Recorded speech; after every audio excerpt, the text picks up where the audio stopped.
You said it, UI extensions. I think that changed the game. Yeah. Because you look at what you could build before then. You had the legacy cards and you could make them a little bit interactive, but then you've got to throw people into an iframe or take them out of the app.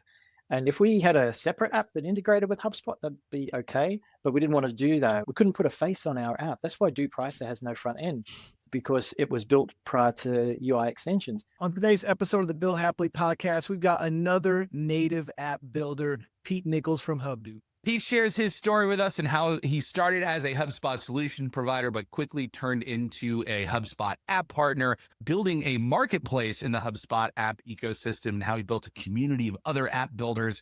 All that and more on this episode of the Build Happily podcast. This is the Build Happily podcast, where we dive into building apps, companies, and relationships in the HubSpot ecosystem. As HubSpot grows, so does the opportunity, and we put you in the room with the people making it all happen. Pete, there's a special place in all of our hearts for people that are building apps in HubSpot. As Max and I love to not tell anybody about what we're going to talk about when we bring them on our podcast. As Max creepily... I wanted to say... Creepily. Pete, we started this podcast to talk to people just like you, right? The problem is there's only a handful of us in the world, and we wouldn't have made it past half a season if that's all we did. So we expanded the scope of the show to talk about people that have built anything in the HubSpot universe, right? But originally the idea is we want to say, hey, let's go talk to other people that are building apps on HubSpot. And so it's always great when we get to do an episode where we're actually talking to someone who's doing that. So it's an absolute pleasure to have you here, my friend. I've seen you all over LinkedIn and all over the HubSpot universe. Besides our glancing blow at Inbound, we haven't ever had a chance to sit down and hang out and just talk shop. So I'm super stoked to have you here. Thanks for joining us. Yeah, great to be here. Great to be part of the app family. I'm one of the granddads in the app family. So can't leave this too many years until we talk, because I'll just be retired. Yeah, exactly. Okay, Pete, can you, for anyone that doesn't know you, can you just talk about who you are, what you do, where you do it, just so we can set that baseline there? Sure. Yeah. Pete Nicholls, HubDo is my company. I started it in 2015, and HubDo, which a lot of people mispronounce as HubDo. They're like, is it HubDo? That's HubDo, because it's do more on HubSpot. It's the whole purpose of the name. And we've pivoted with that. And today it's primarily about apps. Nice. That's awesome. Were you doing, was it always apps, or were you doing like regular HubSpot consulting as well? Tell us about that sort of story. Yeah, we were your classic HubSpot agency in 2015, a small agency talking to businesses. What do you want? How can we help? Yeah. And back then, HubSpot wasn't a sales CRM. So it was all about marketing. Can you do my website, SEO, pay-per-click, all of that. But we were thinking back then, MarTech was the way to go. I already knew Scott Brenker, and we were following what was happening, and thought there'll be at some stage when HubSpot is more of a platform that will go more into the tech space directly. But yeah, the app journey for us is just the last few years. Yeah. So tell us about like that, like the beginning of that sort of like transition from, I mean, you were probably still consulting while you were building the first app, right? But what was the first app, and what was like the catalyst of why you built it and put it on the App Store, and like the details of the story behind that? So that's a really good question of whether it's an app that we've built ourselves or other people's apps that we were selling, because we're getting more and more into that space where we set up a PandaDoc managed service. We're treating it as our own app, essentially, MSP. But coding our own app, it came up because a UK agency, we look after a lot of agencies, particularly the smaller ones that HubSpot used to have a lot more of. And in the UK, one agency asked, hey, I got a manufacturing customer really struggling with managing their price lists in HubSpot. And what can you do? And so we looked at all the CPQ apps that were around at the time and thinking, would any of these fit? And some of them, sure, yeah, but they were just overcomplicating what this company wanted as a manufacturer with wholesale prices and so on.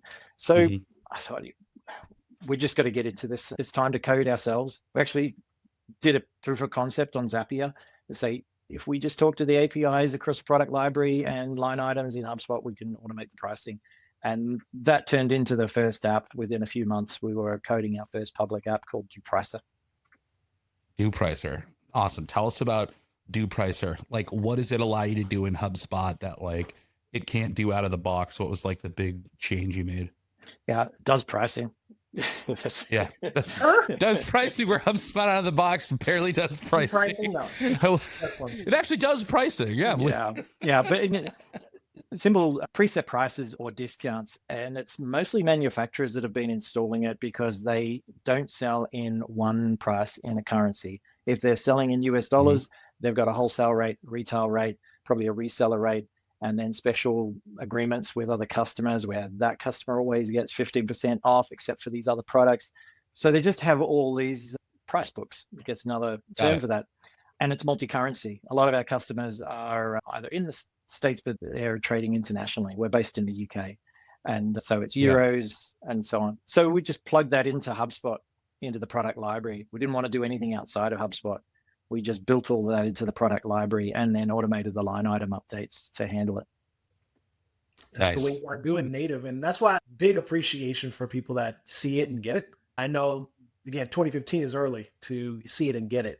And as the product has HubSpot as a platform is really starting to been more platformy, it's starting to really evolve and allow for these things. Because I know one of the things I saw that you built, which Max has built in his head 5, 6, 7 times. Shout out to Timer Man back in the day, but the start and stop timer that you do for as a custom UI. I don't know. Wait, which one is this? Yeah, Pete, tell the world, because that's one that we were like, I was like, man, I really want to build that, but I'm like lazy. But I know people really want to just click a start button and click a stop button and get time and be able to do that. So tell them about that one. I know that one's. Wait, I'm not seeing it on the site. I need to see it. Public app. It's like because you can't. You got to do it a different way. But tell them. Okay, all right. I'm gonna listen. Yeah, I'm impressed that you saw that, Dax, because we haven't released that. Like we have a whole bunch of apps that we haven't productized into a public app. You guys know, taking an app to market is almost as much, if not more, work than writing the app. So the timer came about because it was just after UI extensions in public apps had come out in September last year. And we've got a customer in Germany who just needs all sorts of bells and whistles added to his HubSpot all the time. And we said, actually, we can deploy this as a private app or a public app. And I challenged Casper, who's my key developer partner. He's based in Denmark. I said, Casper, I bet you could write this in a day. So he did. He said, that was our first app in a day. And it's a React-based app card that was straight after inbound. And they've just built it into their tickets. So they just use it as a timer on their tickets. Hey, that's sick. Like you need to put that out because people will buy that thing. And that's a lot of, they just want to click a button. Usually it's like you have to use like a Chrome extension or like a toggle. But if it's integrated in, does it integrate into any properties? Or like you just throw it into maybe custom properties on the ticket so you get like a start and stop or durations, basically like time on, time off. Yeah, we've ended up feeding it into some custom properties. So it's now morphed as these things do. And I would love to turn it into a public app, but I bet we're going to touch on some of that today of you can't get a little bit pregnant.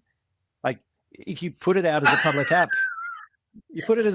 people are going to install it and they'll keep using it. And 6, 12 months later, they're still using it. And you're like, I have to keep looking after this thing. Keep supporting it. We've learned to decide when should it be a public app and when do you just make it available on a private link.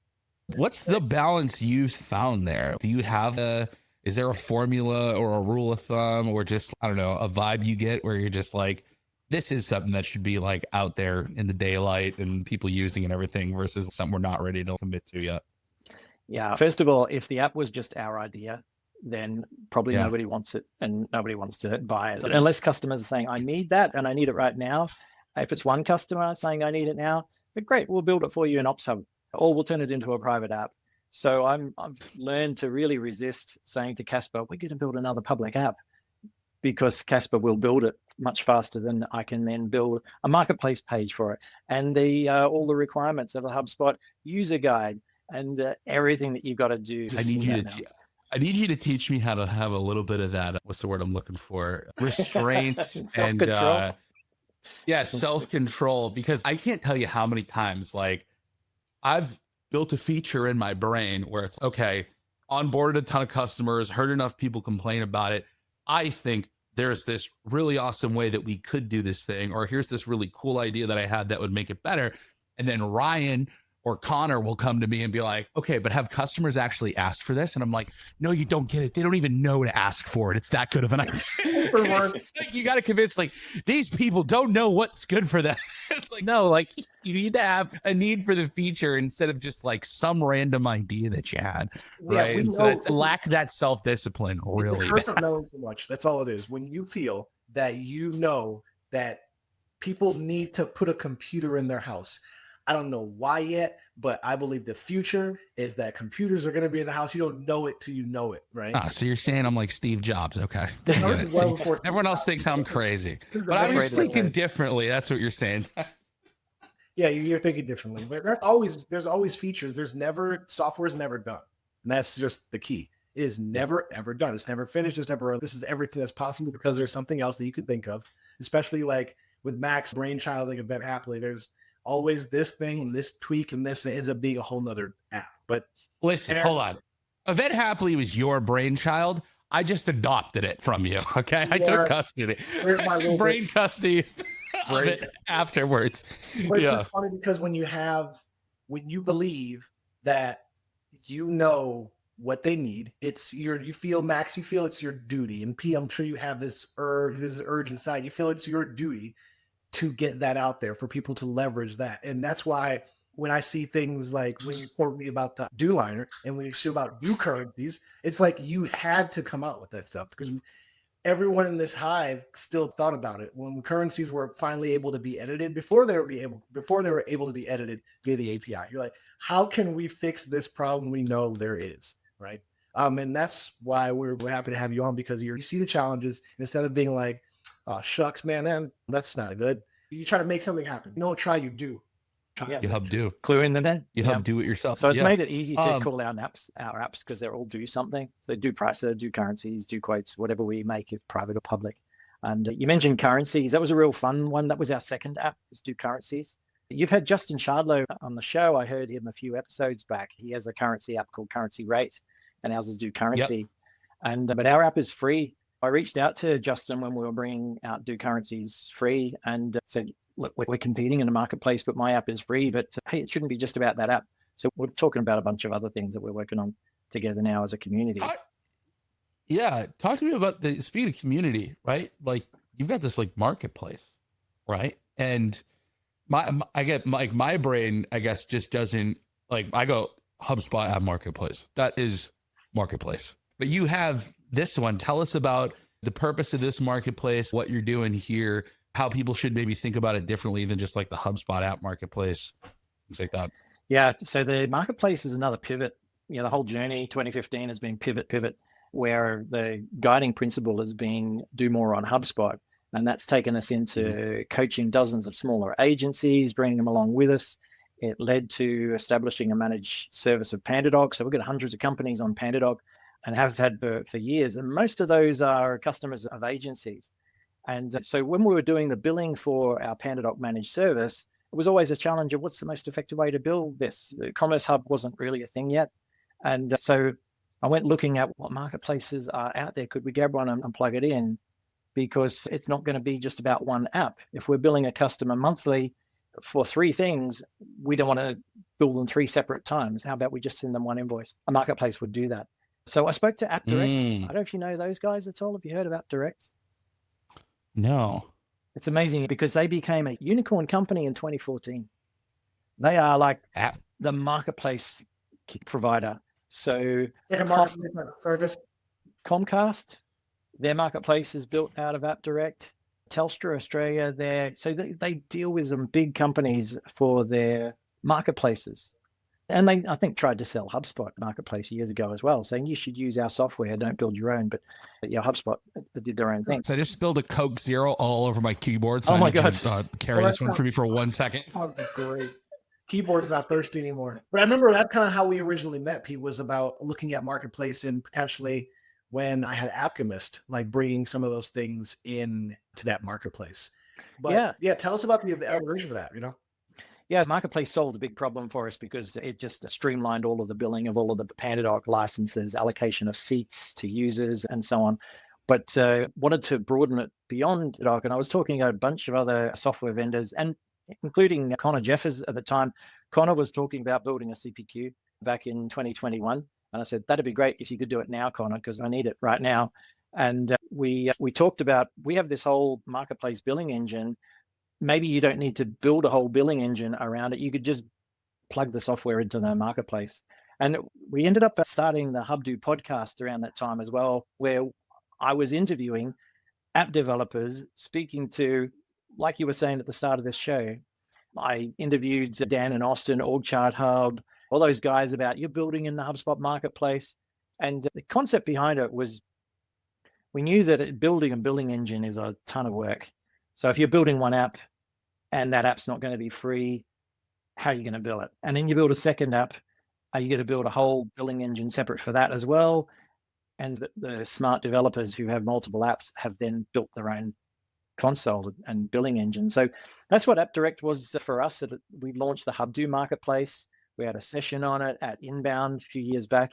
And but we weren't really ever successful at having other apps saying, hey, we want to be on your marketplace, because our marketplace doesn't attract traffic. It's a tool to save app developers having to build their own billing engine. But everybody builds their own billing engine anyway. That's a huge value add for app developers, because they don't want to build a billing engine. They want to just build their damn app.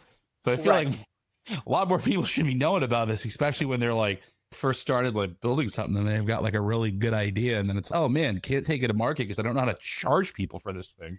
Yeah, and it's a little bit when you have to have multiple thing, right? It's about when you have multiple apps. And again, it's early. Multiple apps, even one. When on day one, we had 4 apps. Just like when we started. We had all the apps all the time because that's all we did.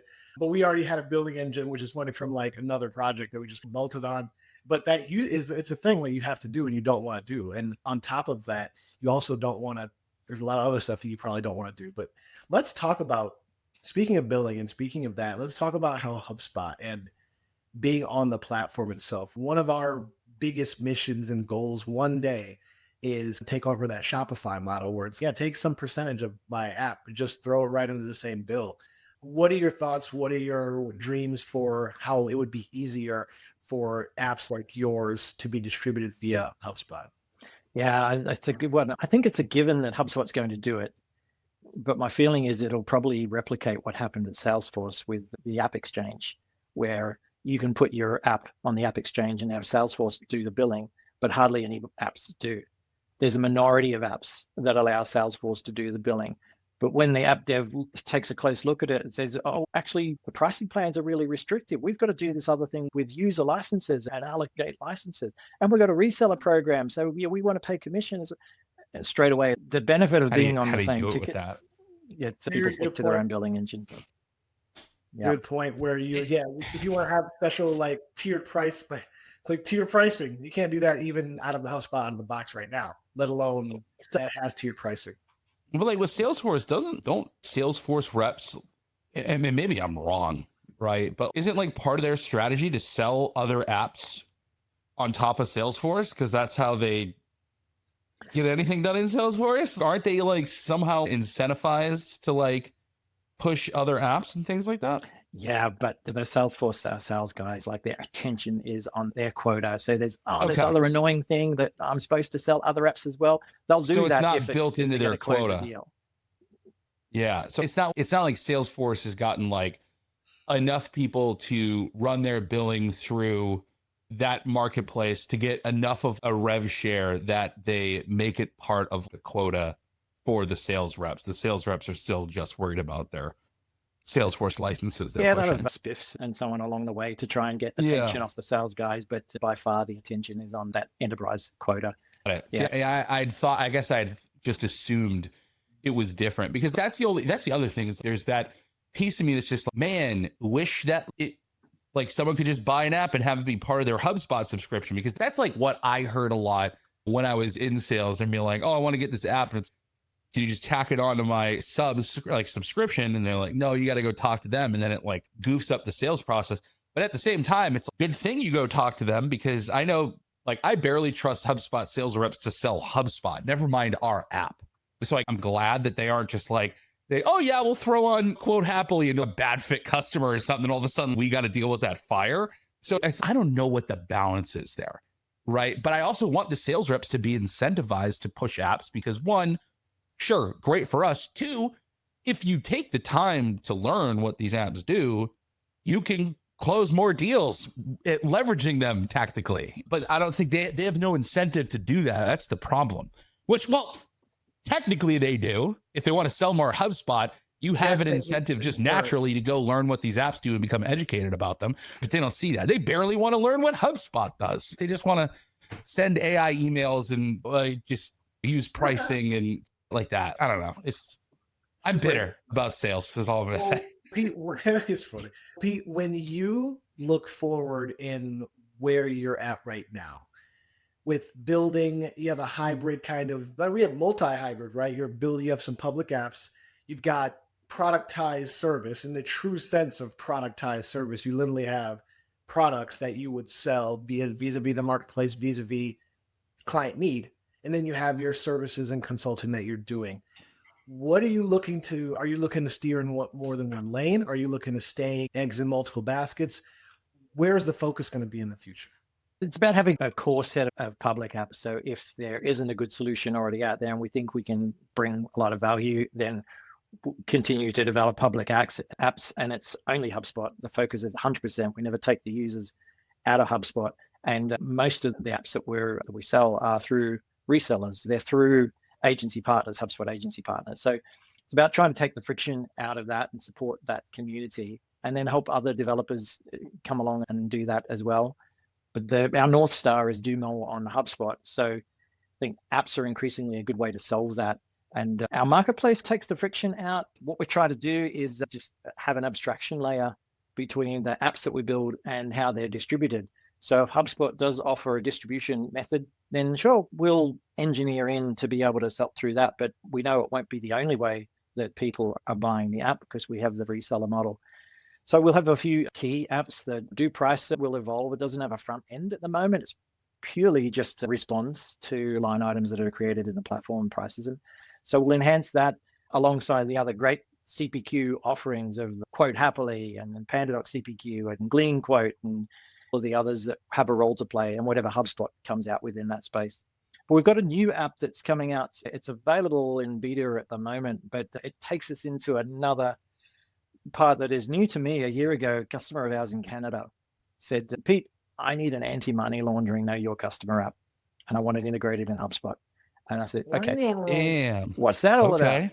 So anti-laundering, anti-money laundering, yeah, AML, KYC. Yeah. There is one up on the HubSpot marketplace already, but it's an integration. So it takes people out of HubSpot. We've built a full built-in. Thinking the right way. Yeah, dude, I love it. That's the thing. I'm very much an app supremacy elitist where there are apps and then there are integrations. They're not the same thing. Yeah. Right. Anyways, sweet. Love to see people have to leave the HubSpot platform, then it's an integration. Yeah. If you have to leave HubSpot, it's not an app, bro. It's an app that's not HubSpot. So tell us more about this. Yeah. So Do Sanctions it's all built in the UI extensions, which is fun. So it sits on the contact record or on the company record. So like this customer in Canada that got this started, we're now got hundreds of customers that are in the sphere of this thing. They're in businesses where they need to know if a lead turns into a conversation and they might be going to buy the product that whatever that company does, that they need to know, is this company on some sanctions list? Is it on an FBI list? Are they politically exposed persons? So that sits on the record. You just hit a quick search and boom, you can see, oh, this person shows up in all these FBI records. And you can blacklist right there, or you can whitelist, or you can park it to review, and it all just sits inside the UI. Do you have a workflow action that can run the check and then they'll flip a property, or is it all UI extension? Of course, we're not silly. Oh yeah. Yeah. I don't even know why I asked that question. Yeah, deal gets to a certain stage. In fact, it's a good one. When it goes close one, then you generally have a workflow action where you're now monitoring that company and that person daily to see if they suddenly show up on an FBI list. Yeah, get Operations Hub Pro to do that. You can't. That's awesome. Sweet. It's interesting. I've heard a couple other people getting into the security space too. I think our friend Justin over at Image in a Box is also doing some kind of security thing. I can't remember exactly what it is, so I'm not gonna say it because I can't even remember if he told me not to say anything about it. But a lot of people are getting into that space, which is really neat. What do you like?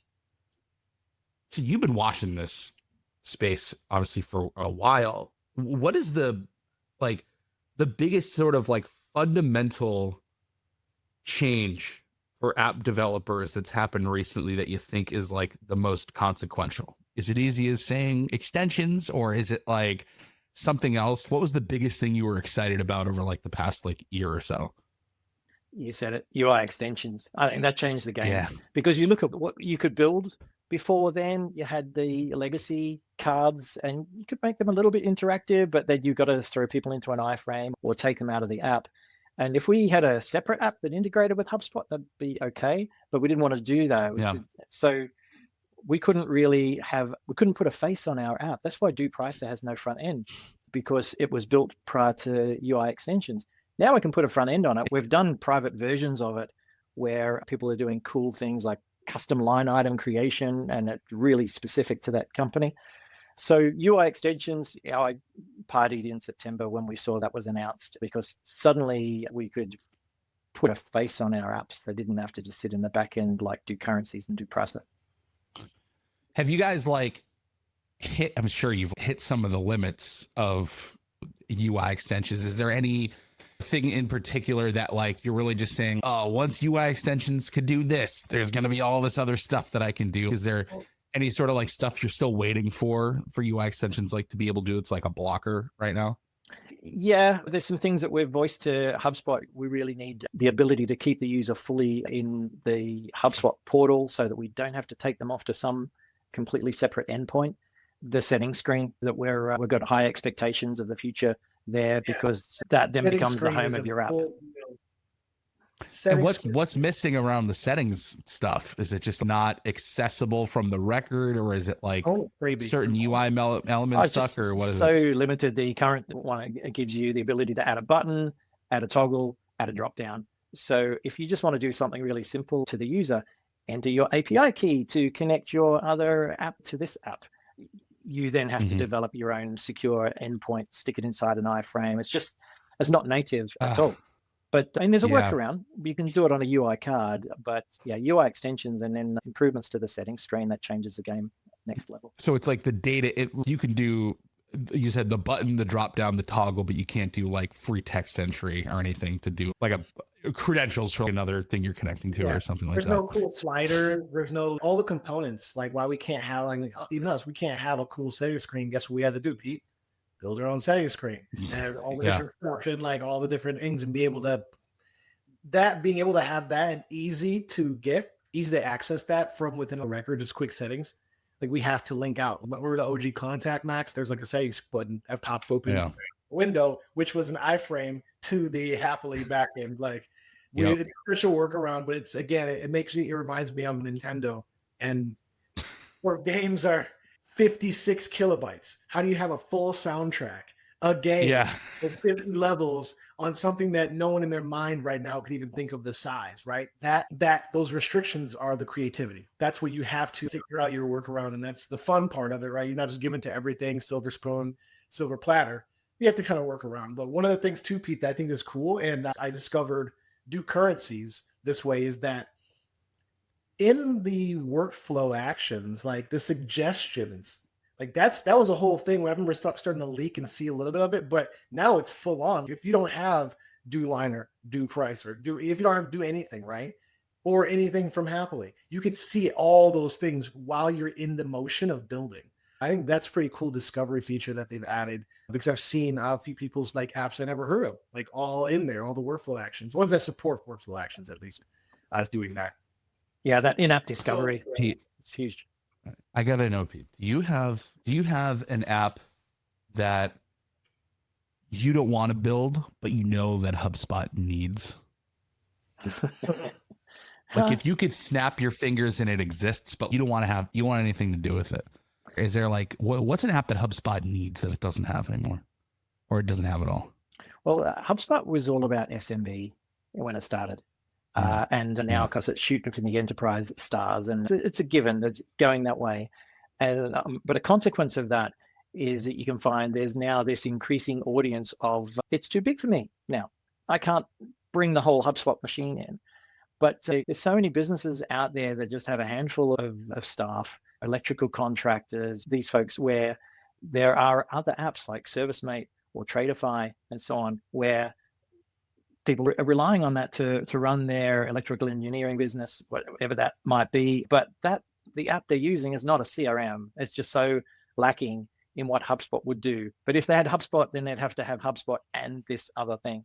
So the thing that I'm tempted to dive in and do, but particularly because of the new licensing model, now that a small business can just buy 3 sales seats, they don't have to sign up and donate an arm and a leg. That's what I'd like to see, is something that out of the box is really great for tradespeople and so on. And so that's something I'd love to build. If somebody else wants to build it, I'd throw it into our portfolio 100%. Yeah.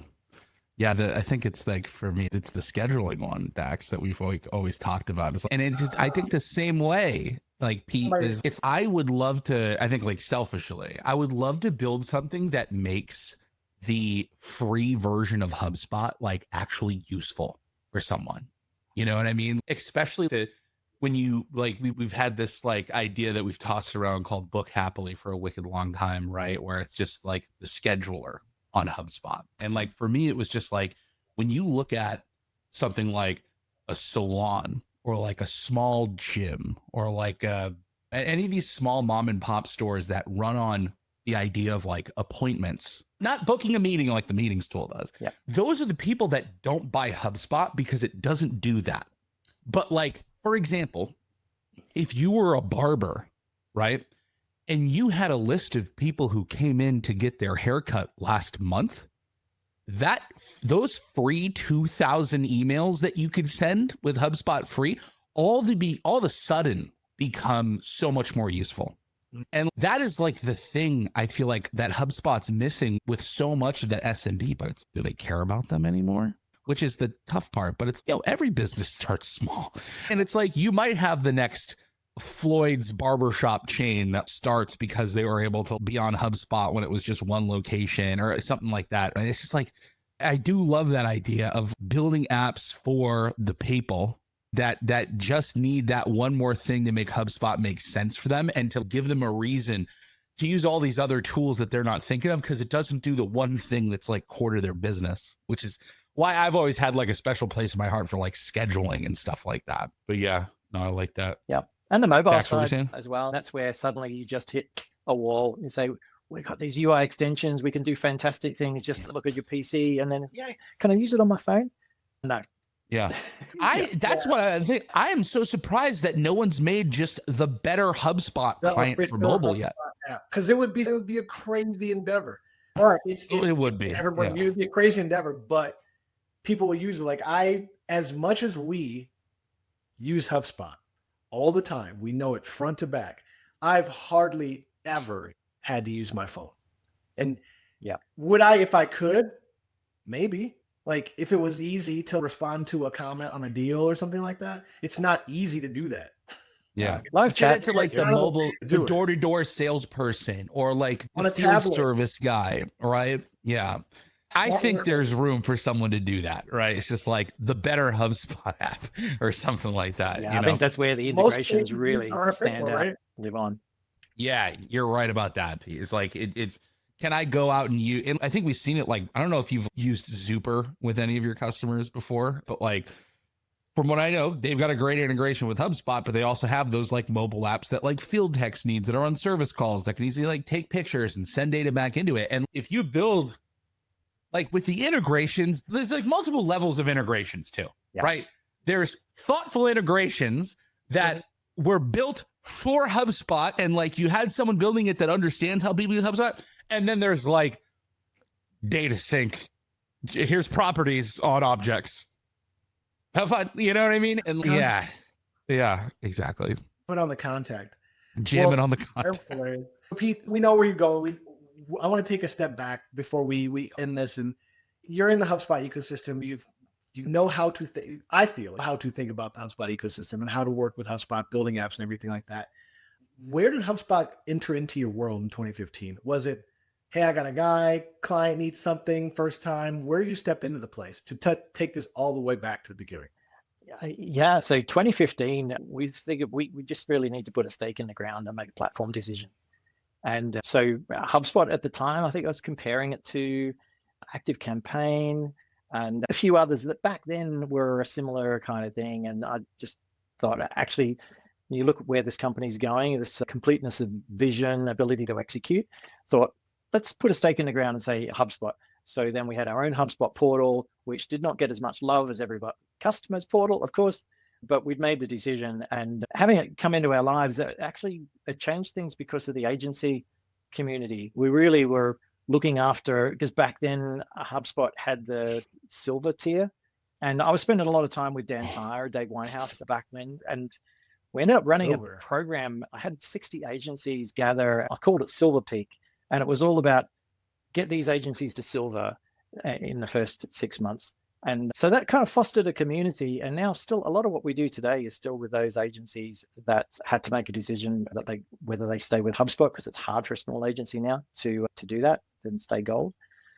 But now the HubSpot, the integrations, the software piece, for your question, Dax, you're aware, as it came into our lives, HubSpot has meant different things because we've just continued to want to help people do more on it. But now, as we do the apps, those smaller agencies they're not app devs. We've had to educate them of what Ops Hub even is, and it's a Swiss Army knife. You may not need an app. Let's just throw some code into Ops Hub. And so I enjoy the flexibility that HubSpot has given us. And as long as we keep hanging on to the tiger's tail, that's like any big things you learned in terms of the right way to work with partners. Like we've been trying to do this. I remember since I got here, like my first job was like trying to find customers that had like overlapping HubSpot and Stripe customers and trying to get them to do Zebra, right? And it was just like slamming my head against a brick wall all the time trying to figure it out because there were so many things that like had to line up for a little bit of sunshine to come through and find a good fit. And I feel like we've been experimenting, Dax, like ever since. What does it look like to work with HubSpot partners when you're a HubSpot app partner, and then finding that like perfect way to work together? Sounds like you've been doing that for a while. Is there any advice that you would give to other HubSpot like app partners when it comes to working with solutions partners and figuring out how to build like good partnerships with them? Yeah, that's a good question. This kind of goes back to a past life, pre-2015. We love a good origin story, Pete. Of Cisco technology outfit.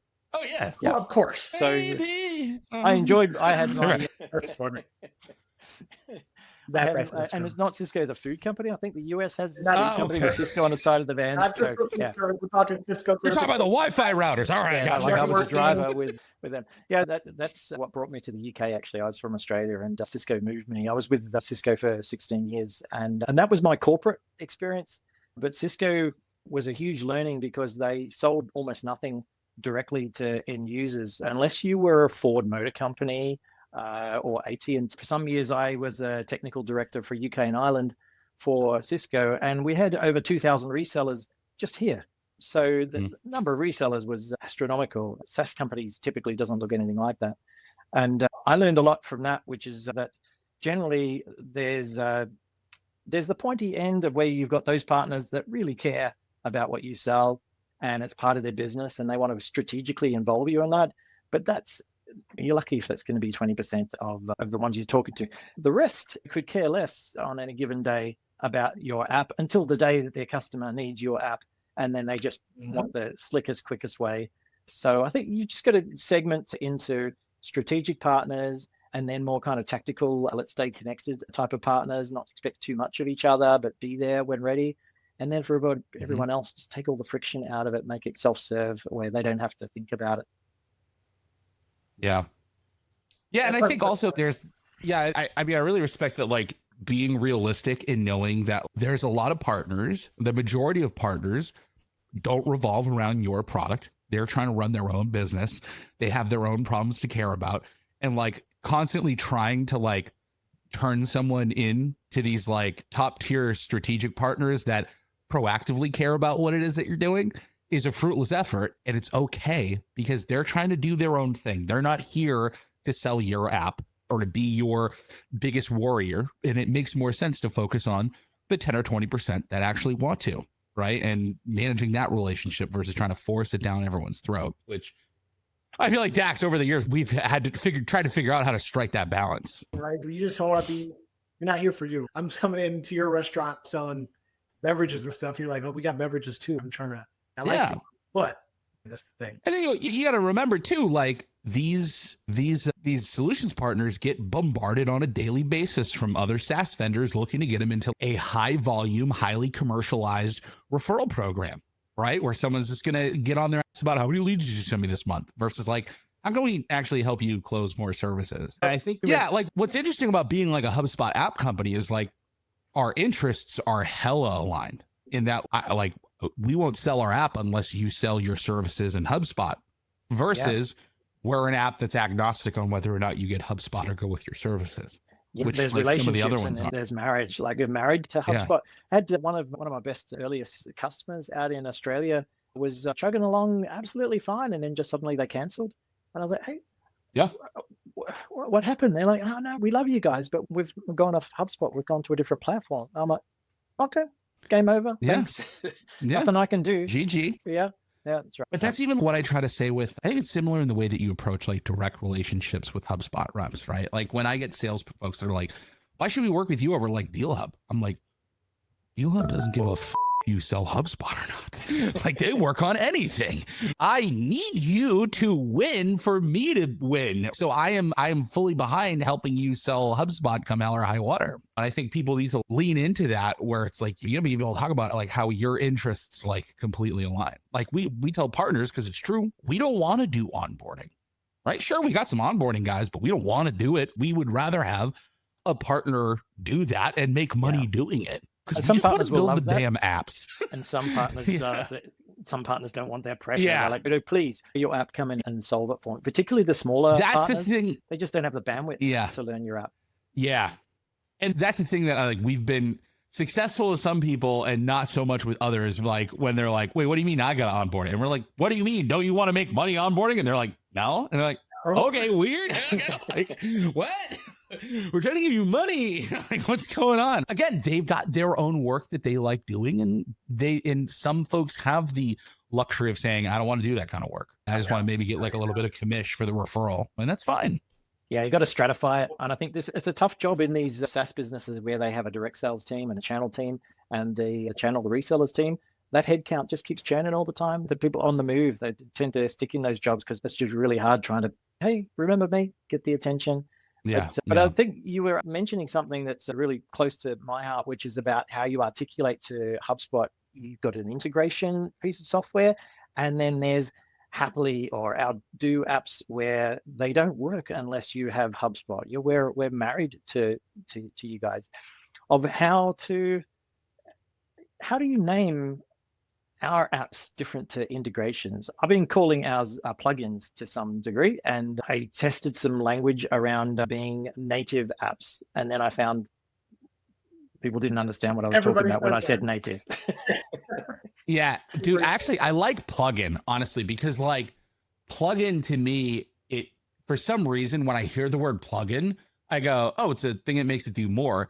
You can still get mistaken when you say app because it's some separate app that integrates with HubSpot. And dude, the way I have to explain it, like sometimes when I'm doing like a lunch and learn with sales reps, and I'll be like, yes, this is a third party app, but it's not. It like everything is happening in HubSpot. Quote Hapily literally just replaces the process of building a quote, and then it still builds a quote. It's doing everything a native feature would do. Yeah. But yeah, like we are a third part. It's such a weird line to try to plugin just insinuates.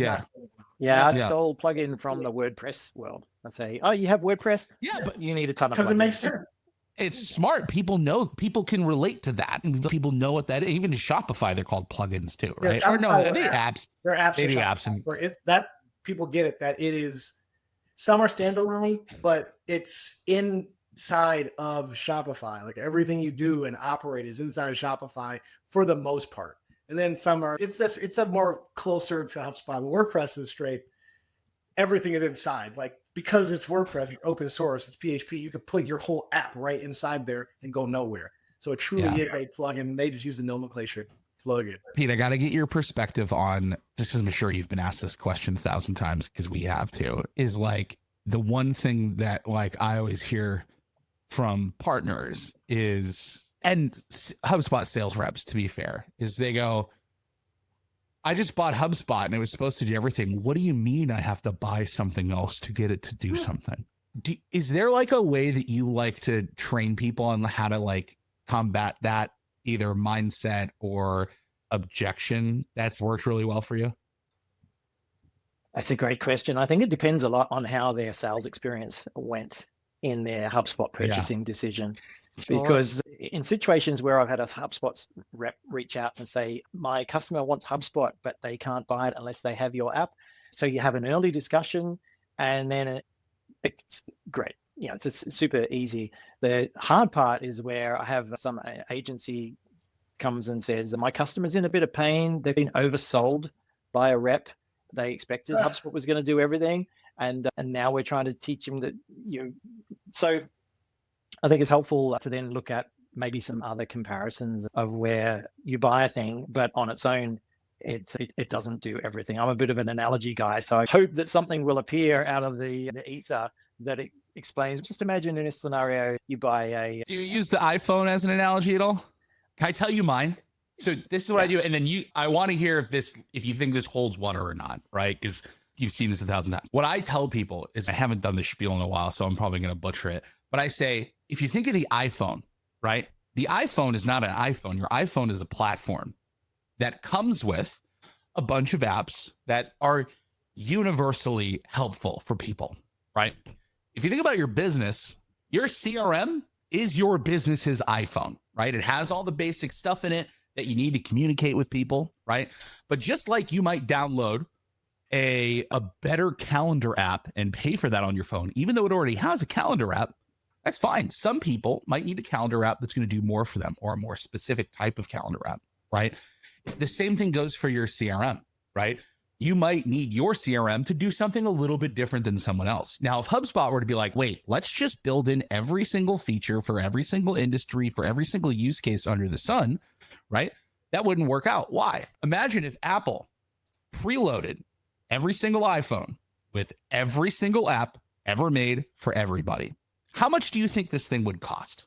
It would be unaffordable, unsustainable, unsupportable, and unscalable. The same thing goes for a CRM, right? It's a platform that you're purchasing, just like your iPhone, right? So you get it. It helps you build the solid foundation. And then if you got to go get that hyper-specific anti-money laundering know your customer app that like Jimmy the Ski Shop doesn't need. Jimmy the Ski Shop didn't have to pay extra for HubSpot because they had to build it natively. And you got to also pay less for the platform because this app exists outside of HubSpot and you were able to get it for your specific thing, right? And so like I try to get people to say, this is your CRM is your business's iPhone, and you download apps for your iPhone to make it do more stuff that it didn't do out of the box. And you're totally okay doing that when it's your personal device, right? How about your business? Yeah. And 100%. That's what I try to do. I think that's a great analogy. Cool. So I'm not crazy. All right. It's validation that I needed. I've tried nowhere near as well as you articulated it, Max. I'm going to use it next time. The challenge I have is then also articulating how different it is that our apps are native and others are not. So in the iPhone world, I'm not sure how you'd compare, how does a quote Haply or Do app, how is that more native on the phone than something else that you might tape to the back of the phone and then plug in a separate cable? Sure. So it talks to your phone, but it's not in your phone. I don't know. It's a comparison. Yeah, no, that is, I'd say, imagine an app that works with the native calendar app, works with your contacts, works with your notifications really well, things like that, versus you go into the app and it iframes a website somewhere and it's not talking to any of your phone services in a meaningful way. Yeah, your computer versus like an actual notification. Yeah. That to me would be like the thing there. But it's just like, again, the native things is like when an app is built for HubSpot, and that's the entire intention to work the best possible way with HubSpot. And that's the focus of why that thing was built. That's going to me is going to get the native moniker versus, oh, we built this integration to check a box to say, hey, we integrate with HubSpot. And like, all that means is, oh, you're on Zapier, right? Like you don't have a HubSpot integration. You have a Zapier integration. That to me is like the difference. But again, the other kind of thing that I would say there is that it's HubSpot native when it doesn't work unless you have HubSpot and you can't use it outside of HubSpot. That to me is like the biggest. And that's where we come in like with PandaDoc. Hey, you can use PandaDoc and something else. Yeah. You can use MailChimp with something else. It's its own thing, but there are integrations. You can use AirCall with something else. You just use AirCall by itself. Yeah, that's the biggest one. Man, this has been ridiculous. The iPhone thing is something I never thought about with that native argument. That's really interesting. Yeah, he's got it. Pete, we got to sign this baby off. We always ask 3 quick questions. Yeah, before we leave. We could do this one. We could do this episode literally for 2 more hours, I feel like. Yeah. I'm going to ask you three funny ones, man. First one is, what's your favorite movie, Pete? Aliens 2. Specifically. Yeah, absolutely. I've watched that. I don't know how many times. It's just nuts. And then unfortunately, it's my wife's favorite movie as well. So it's like Saturday is do you want to watch Aliens? Yeah, just watch Aliens through a bunch. What do we do? You want to watch Aliens again? Yeah. Yeah. That's awesome. Where's the most favorite place you've traveled? Favorite place right now is really got to be Denmark because I have 2 grandchildren now. And they live in Denmark. Awesome. So I've been there for the last few years, but in a week's time, they will descend on us here. And my robot has been inundated now with grandchildren and things. I go to Denmark, they come to Denmark to here to Morfar is my name in Danish. Yeah, more. So yeah, Denmark. My grandfather on my mother's side, we called Marfar. But I don't know if it was a weird Americanized version of what it's actually supposed to be. Sounds like it's a bit, you have far more, far. It's Marfar. Yeah. I like that everybody gets a name. Instead of it, yeah. So last question is favorite chocolate sweet. Ooh. You guys know Cadbury? Yeah. So Cadbury fruit and nut bar. Oh, yes. I love the combination. And it also, because it has a force field as well, is that my wife doesn't like chocolate with nuts. It has a force field. So it's got its own little safety net. It has nuts in it. Yeah. Know your customer. Yeah, in Europe, they had the fruit and nut bar. The Cadbury fruit and nut bar is actually like. I only know the eggs. It's just I only know the cream filled eggs. Oh, they're amazing. I remember when I was can't eat 100 of those. Yeah, in Paris. Listen, Pete. I will throw down 100 Cadbury eggs in front of you at inbound. We just made another content piece. Yeah, we're like, I need 100 Cadbury eggs in front of everyone at inbound. Couldn't do it. Oh man, dude, this inbound's gonna suck. I'm gonna have to get a tattoo. Yeah, you're gonna eat 100 Cadbury eggs in front of Pete. This is gonna be bad. Pete, are you gonna be over here in San Francisco? I can't make it to inbound this year, unfortunately. I'm going to be remote. I'm going to be sitting here in Blighty, as they call it, the UK, with grandchildren and all. But I'll be there in spirit. That's better. We'll be there in spirit. We'll sign you off, man. Send us some HubDo stickers that we can put on the put on the booth. Yeah, we could throw some stuff together because we want to support people like you and all the app builders, man. So thanks again for coming and talking to us about the game. We appreciate you more. Lovely. And a shout out to Dax and Tyrone, because back when I was messing about with Zapier thinking, we could probably write this app ourselves, I was tuning into the sessions that Dax and Tyrone were running. Hey, you could build apps. I'm like, wow, Dax and Tyrone, they make it so easy. How hard can that be? Let's build some apps. That is so freaking awesome. Oh my God. Love that. We out That's here. Great. Thank you, guys. Pete, have a wonderful rest of your week, brother. Hey, fun.